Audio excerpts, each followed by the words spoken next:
Welcome back to my channel and to the Morning After audiobook. I hope you will enjoy this new chapter. Chapter 2: The Invisible Road to Death. Huey took a moment to put all the events of the last few months in order. All those horrible experiences seemed to blend together at some point, and now he has to relive them all. But it will all be worth it if he could at least still have Annie as a friend in the end. With that thought in mind, he let out a breath, closed his eyes, and spoke. I guess it all began with Robin. We were together for a few years, and yes, we loved each other. We walked after I had a shift in the store. She wanted to talk to me about moving in together, but I was too afraid. I will never forget the last thing I said to her was not to disrespect Billy Joel, right before A-Train killed her. He heard Annie's gasp, but he kept his eyes closed and ignored it as he said, He ran right through her. I looked at all her part, flew in the direction he was running. I was covered in her blood and left there holding just her wrists, and all A-Train did was glance over before running away. All I could do scream her name until I curled into a ball on the sidewalk. But like that wasn't enough, Vought decided to cover it all up, saying she was standing in the middle of the road and A-Train was chasing bank robbers. She was standing a step away of the fucking curve, Huey screamed, always letting anger consume him when he thinks about those lies told on the news. Annie jumped in her seat hearing Huey scream like that all of the sudden. The look on his face broke her heart. He was so angry, hot tears were streaming down his cheeks. She began to understand now. What happened was horrible, and that A-Train should pay for what he did, but there has to be other ways than breaking the law. And how killing Translucent fit into this?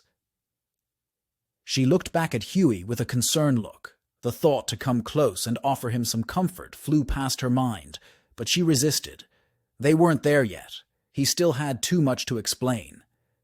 But she did use a soft voice and called to him. Huey! Huey once again ignored her call, and after centering his emotion back, he kept talking as if he never stopped. And then they came for me, sent a lawyer and offered me $40,000 to sign an NDA and keep my mouth shut. I refused to sign the first time, and that was how I got the attention of Billy Butcher. Annie was confused. The name was familiar. Then she remembered that was the man from last night in the bar. The one who kept dropping hints about Translucent last night? She couldn't help but ask. Huey sighed but nodded before speaking. I still went back to work after all that fucking mess, and in strode Butcher, asking for a private word. When we spoke, he introduced himself as an FBI agent monitoring the soups. You see, I was a big fan of the Seven. I still have all the collectibles and cards I bought over the years. Huey let out a humorless laugh at that. And as sad as it was, Annie did see the irony at that. A huge fan of the Seven got his girlfriend killed by one of them while killing another one and making a friend with the newest one when hearing how the fourth of them mouth raped her. All in the span of the same year. If this not enough to disillusion anyone, she wasn't sure anything will. When Huey stopped that terrible laugh, he talked again. So Butcher told me about how Soup's celebrating in the illegal while protected by their brands so Vought could keep making money off them. He took me to a secret club where the Soups could do anything they want without paparazzi around to catch them in the act. That's when we saw Ezekiel having a foursome with two guys. But even worse, we saw A-Train laughing about killing Robin, comparing her to a bug on a windshield. Annie felt sick.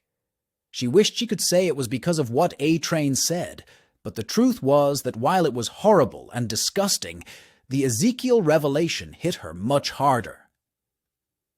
She knew that man since childhood, believed in what he said, helped him teach it to others for some time. To hear Huey so casually confirming Ezekiel was bullshitting everything for his brand broke a part of her heart that wanted to believe him. Huey seemed to sense the change in the atmosphere of the room and noticed Annie's complexion. It took him a moment to realize it wasn't the A-Train thing that upset her so much. His eyes widened, and he rushed to say, "Shit! Sorry, forgot you knew him when you were a kid, right?"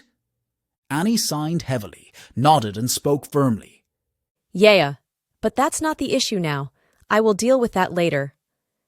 Huey seemed to consider her for a moment before nodding slowly. So anyway, after all of this, Butcher explained his plan to me. He wanted me to demand an apology from A-Train if they wanted me to sign, so they will invite me into the tower, and I will be able to plant a bug there. I told him I will think about that, and left. That's where he turned to her and gave her a small smile. The next day I went to the park to think about Butcher's offer, and that, where I found you.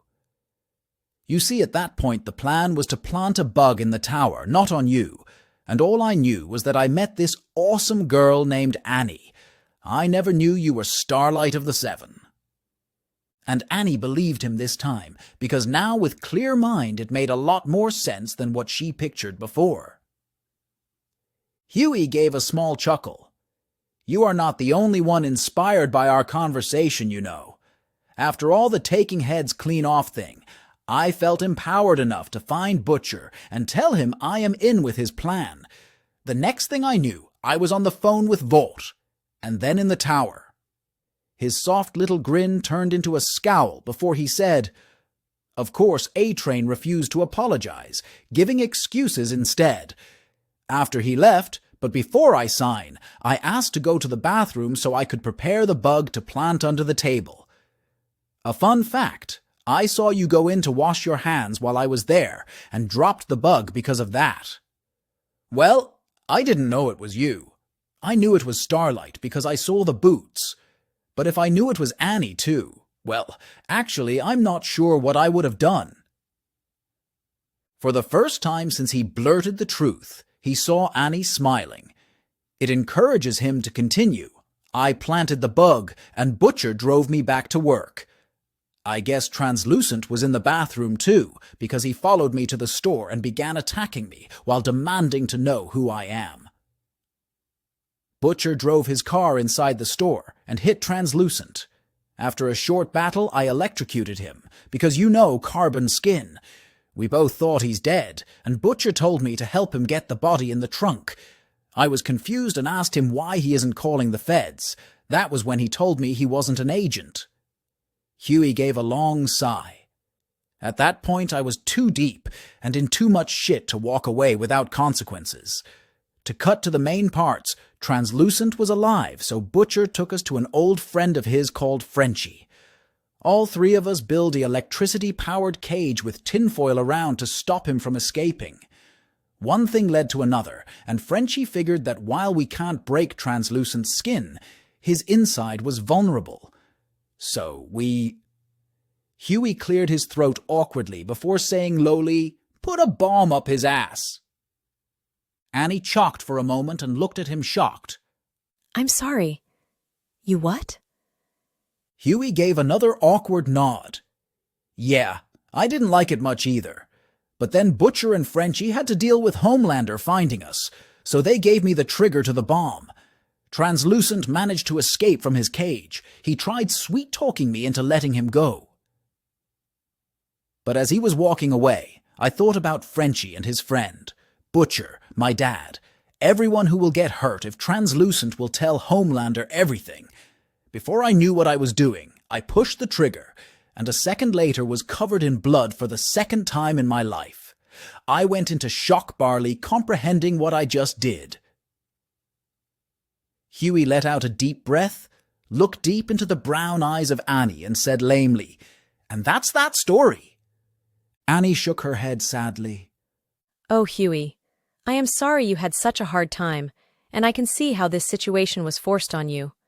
But all your choices after that, and even some of the things you did while in the situation, I'm just not sure how to feel about it. Huey gave her a sad nod before responding. I can understand it. Maybe if you knew the rest of the story and had the whole picture, it will make more sense. But I have to warn you, some of the things I will say you won't want to hear. He saw Annie was about to protest. He looked at her sharply and said, "Look, you already know enough not to arrest me. It's enough for me if it's mean you won't be hurt. I don't ever want to hurt you again. If I will tell you everything, some of these things will break your heart, and the knowing it will put you in danger of vaught if they figure out you know. So please consider carefully."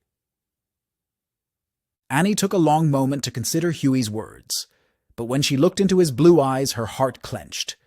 She wanted to forgive Hughie, to move past all the things he did and the feelings of betrayal she had.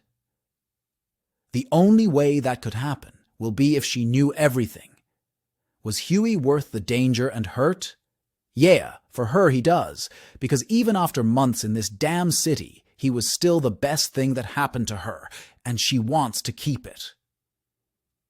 With determined look and firm tone, she demanded, "Tell me, Hughie, everything."